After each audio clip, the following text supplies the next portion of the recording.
చిన్న వర్షానికే చిగురుటాకులా వణికిపోయే మహానగరంలో వరద నీరు, మురుగునీటి సమస్యలు పెరిగిపోతున్నాయి. పలు కాలనీలు, బస్తీల్లో అయితే ఈ సమస్య మరీ ఎక్కువగా ఉంటోంది. లింగోజిగూడ డివిజన్లోని గ్రీన్ పార్క్ కాలనీ వాసులు గత కొద్ది రోజులుగా మురుగు సమస్యతో పోరాడుతున్నారు. కొన్ని రోజులుగా కురిసిన వర్షాలకు మహేశ్వరం నియోజకవర్గంలోని జిల్లెళ్లగూడ చెరువు నుంచి గత 15 రోజులుగా వరద వస్తోంది. Hastinapuram, Champapet division green park colony మీదుగా సరూర్ నగర్ తటాకంలోకి చేరుతోంది.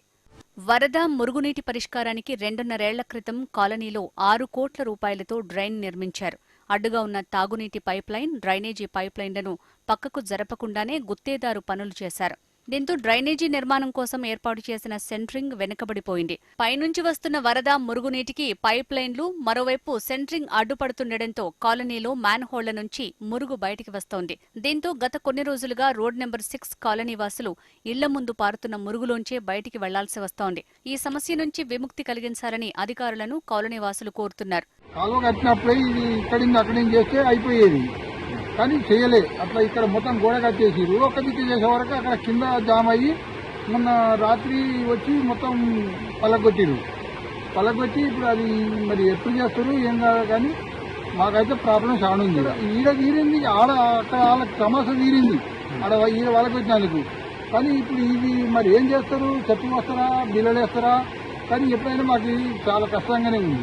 వచ్చినందుకు మంచిగా బందోబస్తు చేస్తూనే ఉంటుంది. కానీ లేకపోతే మామూలుగా ఏదో బిల్లలేసి చేసినాం అనుకో, మళ్ళీ ఎప్పటికీ కూలబడిపోతాయి, ఆసన వస్తుంటది. ఈ కాలనీ సరూర్ నగర్ చెరువుని ఆనుకుని ఉంటుంది. ఈ నెల 6న రోడ్ నెంబర్ 1లోని బాక్స్ డ్రైన్ ద్వారా వచ్చే మురుగునీటిని, వరదను చెరువు వైపు మళ్లించడంతో కొంత ప్రవాహం అయితే తగ్గింది. కానీ ఇది తాత్కాలికమే. రోడ్ నెంబర్ 6, 7లలో బాక్స్ డ్రైన్ కు అడ్డుగా పైప్లైన్లు జరపాల్సి ఉంటుంది. శివగంగా థియేటర్ పక్కన 3 అడుగులు ఉన్న అవుట్లెట్ ని 10 అడుగులకు పెంచితేనే కాలనీలో మురుగు ముప్పు సమస్య ఉండదని స్థానికులు చెప్తున్నారు. ప్రస్తుతం జీహెచ్ఎంసీ మురుగునీటి సమస్యకు కొంతమేర చర్యలు చేపట్టినప్పటికీ సమస్య క్లియర్ చేయడానికి ఇంకా కొన్ని రోజుల వరకు సమయం పడుతుందంటున్నారు అధికారులు. అయితే ఇలా నామమాత్రపు పనులు కాకుండా పూర్తి స్థాయిలో ఈ మురుగునీటి సమస్యను పరిష్కరించే విధంగా చర్యలు తీసుకోవాలని స్థానికులు కోరుతున్నారు.